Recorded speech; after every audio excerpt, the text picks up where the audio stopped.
Hello नमस्कार, कसे आहात? स्वस्त रहा, मस्त रहा, आनंदी रहा. आजचा दिवस तुम्हाला आरोग्यदायी व आनंदाचा जावो. तर आजच्या व्हिडिओची सुरुवात ही आपल्या रंगपंचमीच्या सणाने होणार आहे आणि रंगपंचमीच्या तुम्हा सगळ्यांना खूप खूप शुभेच्छा. तर रंगपंचमी हा सण सगळीकडे म्हणजे साजरा केला जातो आणि आपल्याकडे काय करतो आपण, रंगपंचमी ही होळीलाच खेळतो. तर बऱ्याच भागामध्ये काय करतात, रंगपंचमी ही आपली होळी झाल्याच्या नंतर 5 दिवसांनी केली जाते. तर आजचा हा रंगपंचमीचा जो दिवस आहे तो मी मिस केला होता. म्हणजे आपण जो होळी आहे त्या दिवशीच आपण केला होता. पण आमच्या गावाकडे सुद्धा रंगपंचमीला सुद्धा थोडाफार खेळ रंग जो आहे तो खेळतात. कारण जो शिमगा आहे ना तो रंगपंचमीपर्यंत सेलिब्रेट केला जातो. तर चला मी म्हटलं आपल्या देवांनाही रंगपंचमी आपले केलेली नाही आहे तर आपणही करूया. आणि काही गोष्टींना बघितल्यानंतर लक्षात येतात, काही गोष्टी मनानं लक्षात येतात. ज्या मनानं लक्षात येतात त्या पटकन होतात आणि आपल्याला खूप मनापासून त्याचं हे होतं. पण नंतर बघून केल्यानंतर असं वाटतं की आपण खरंच ह्या गोष्टी आधी करायला पाहिजे होत्या, पण आता ह्या लेट झाल्यात. पण असं लेट का होईना, पण म्हणलं चला. मी एक रील्स म्हणजे गाणं बघितलं, रील्स नाही गाणं बघितलं होतं की काय, आज गोकुळात रंग खेळतो हरी, आज गोकुळात रंग खेळतो हरी, राधिके जरा जपून जा घरी, राधिके जरा जपून जा घरी. ह्याची चाल वगैरे मला काही तेवढी बसत नाहीये आणि येत पण नाही. कसं आहे ना, प्रत्येक गाण्यामध्ये, गवळणीमध्ये, अभंगामध्ये काय होतं ना, शब्द बदलला की चाल बदलते, पण त्या शब्दानुसार चाल. आणि तर चला असो, ज्याचं त्याला जमतं गाणं वगैरे हे गळ्यातून म्हणजे कंठातून यावं लागतं तेव्हा ते जमतं आणि त्याचं जे रिव्हिजन आहे ते सुद्धा करायला लागतं तेव्हा ते आपल्याला जमतं. तरी त्यामुळे जेजुरीला आलेला आहोत. जो रस्ता आहे तो घाटाचा होता आणि इथे आल्या आल्या आम्हाला हे बाबा भेटलेले आहेत. आणि हे बाबा जे आहेत ना ते मला वाटलं काहीतरी पैसे वगैरे मागत असतील, कारण आजकाल पैसे वगैरे भरपूर जण मागतात. तर मग त्यासाठी मी त्यांना इग्नोर करत होते. पण त्यांना खूप भूक लागलेली होती. त्यांनी म्हणत होते मला काही नको, मला तुमच्याकडे शिळी पाती जशी असेल तशी एखादी भाकरी द्या, नसता मग एखाद्या चहा पुरते किंवा एखादा वडापाव वगैरे घेऊन खाईल याच्यापुरते हे द्या, तुम्ही घेऊन द्या वाटल्यास. तर मग मला त्यांची दया आली थोडीशी. आणि काय झालं, त्यांनी सांगत होते मी काल नाथषष्ठीला आलो आणि आज इकडे मी जाणार आहे. कुठेतरी नाव सांगितलं त्यांनी मला, माझ्या लक्षात नाही राहिलं. तर मग आमच्यासोबत 4-5 चपात्या होत्या. तर मी काय केलं, एक चपाती आणि थोडी बटाट्याची भाजी जी आहे ती त्या बाबांना दिली.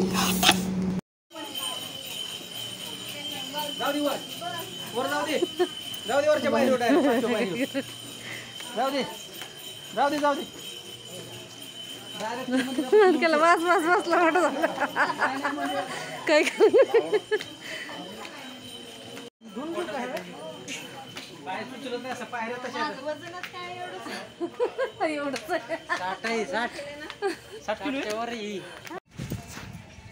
तर चला, इथं आम्ही जेजुरीत आल्या आल्या काय केलेलं आहे, भंडारा वगैरे जो आहे तो घेतलेला आहे. आणि इथं जो मान आहे नवरदेव नवरीचा, जो पहिल्यांदा आपण जेजुरीला आल्यावर काय करतो, 5 पावलं पायऱ्या जी आहेत त्या नवरीला उचलून घेतो. तर तो इथे झालेला आहे. आणि आज इथं आल्याच्या नंतर मला काय झालं माहीत नाही, प्रत्येक वेळेस एवढा उत्साह वाटतो आणि यावेळेस मात्र मला अशी म्हणजे थकवा जाणवल्यासारखं झालं. तर मी जास्त काही म्हणजे कुठल्याच बाबतीत सिरियस काही घेतलं नाही. दर्शन वगैरे घेतलं आणि लगे बाहेर आलेलो आहोत आम्ही.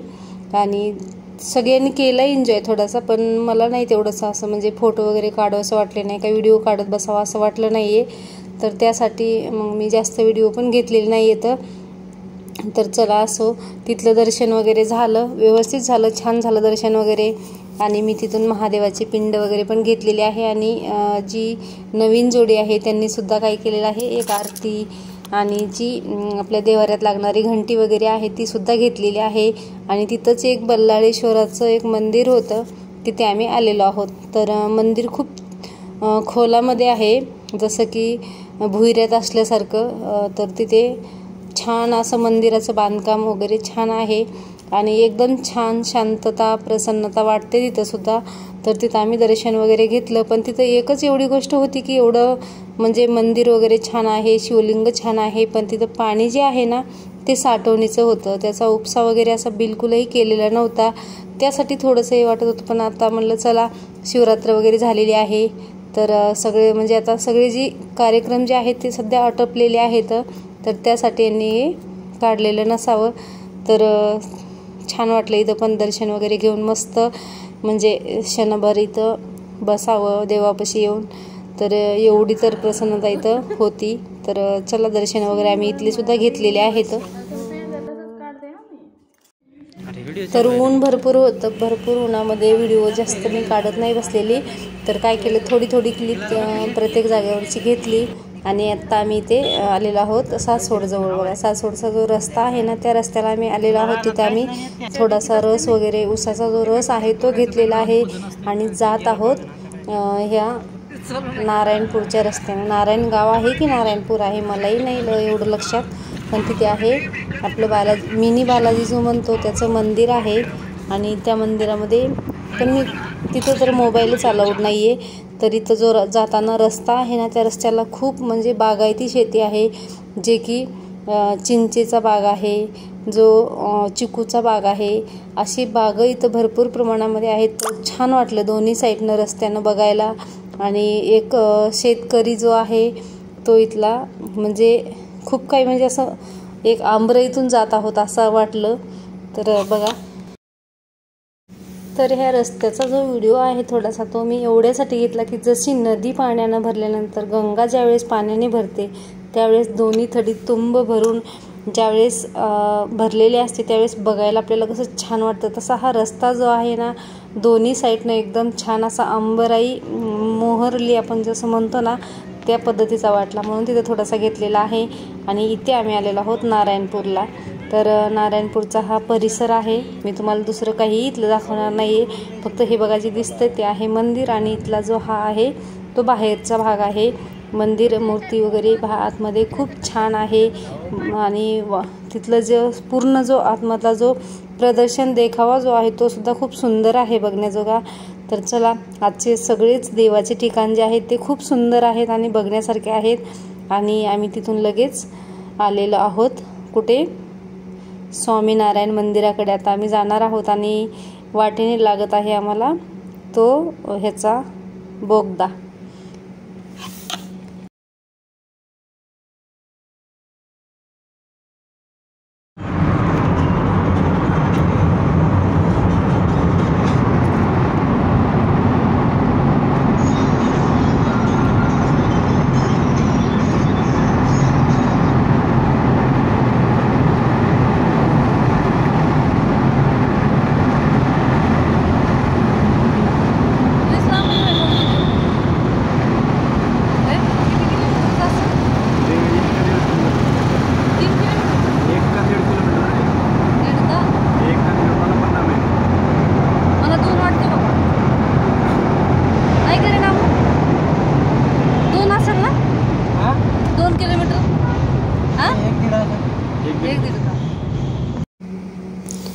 तर चला हा भुयारातील बोगदा जो आहे तो 1-1.5 किलोमीटर अंतराचा असावा.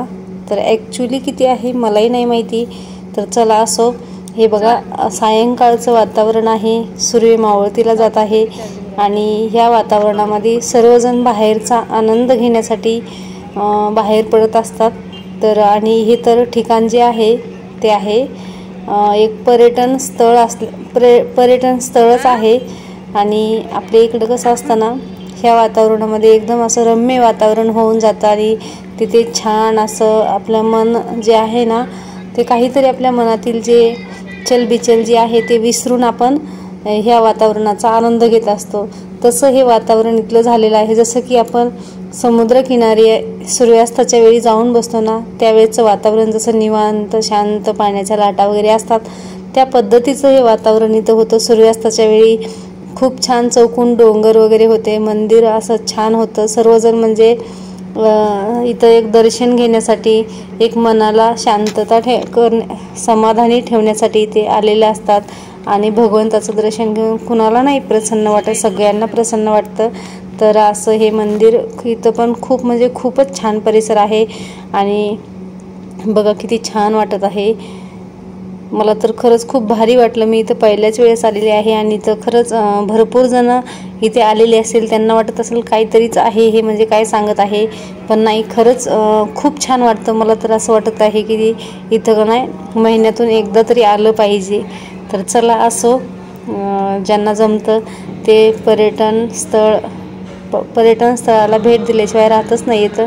पण आपल्याला जेव्हा जमतं तेव्हा आपण इथं जाऊया आणि पूर्ण देव जे आहे तिथं आहे तर त्याचं दर्शनही घेऊया. सूर्यास्ताचं सुद्धा आपल्या